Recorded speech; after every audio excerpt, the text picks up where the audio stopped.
Guys, like, comment, subscribe, share the video, especially if you love college football as much as I do.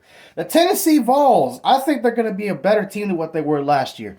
They lost some games last year. They got blown up by Missouri. They got kind of dominated by Florida in the first half of that game. And then just offensively, they couldn't come back and do anything. That Florida loss really hurt Tennessee.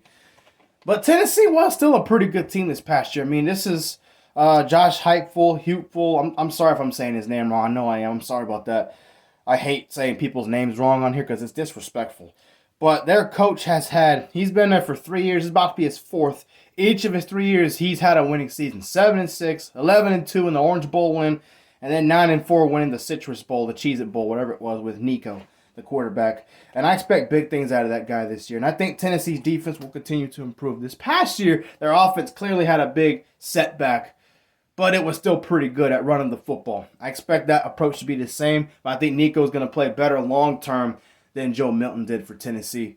I also think Tennessee's defense, not elite, but it'll be a lot better than what it's been. And even last year, it was clearly better than the 22 defense that clearly just was not existent. Okay, they have 3 games before they play their first big test. They play at home against Chattanooga, at NC State, and then Kent State at home. They blow out Chattanooga and Kent State 55-7, 41-17, something like that wouldn't surprise me. The NC State game will be tough for Tennessee. It'll be tough for anybody that's not an elite program. I don't think Tennessee's going to be an elite program, but they're a decent program. They're working their way there. Depending how bad they beat NC State, because I have them winning that game, will tell me how good they can really be. Because NC State can be a tough place to play for anybody.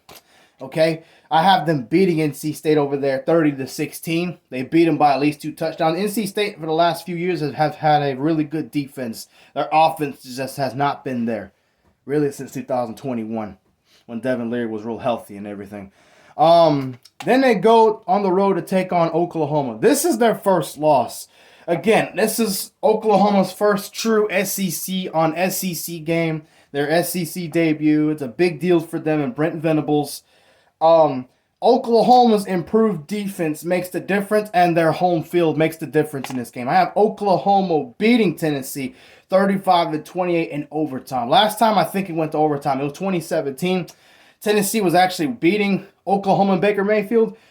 Baker Mayfield, led them to a comeback when I think it went to overtime, didn't it? I know it was in 2017. That's when Oklahoma made the playoff, the Rose Bowl, and lost to Georgia in overtime in a very good game.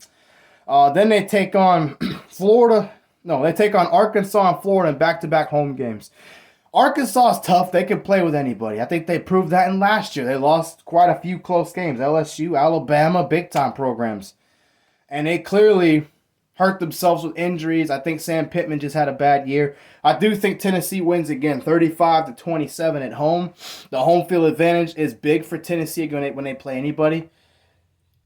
I think they win that game. And then they take on Florida at home. Florida is not going to be good with Billy Napier. I don't care who he gets. He can have any player he wants. He's clearly shown he's not a good head coach. He has 2 players on special teams at the same time with the same number. In the Utah game, he's had it in spring. He's had players spitting in people's faces, doing dumb stuff, targeting, and all this other stuff when the game's on the line. I think that will cost Florida this game. Tennessee, the only reason I say it's 37-34 is because Tennessee has a hard time beating Florida for some reason. So I think they have a hard time again, but they win. I think they're better coached. And then they have Alabama at home.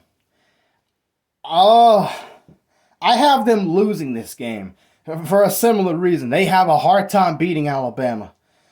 Alabama is very beatable this year now that Saban is gone and their defensive coordinator is gone. I don't like either hire for Alabama. Both have tended to give up a lot of points in their losses. Give me Alabama to win this game 34-31. Now, this is a game that Tennessee can win. Clearly, they definitely can. And if they do beat Bama, I won't be surprised. And then for the rest of the schedule, listen to this. Home against Kentucky, Mississippi State, at Georgia, UTEP at home, and then at Vandy.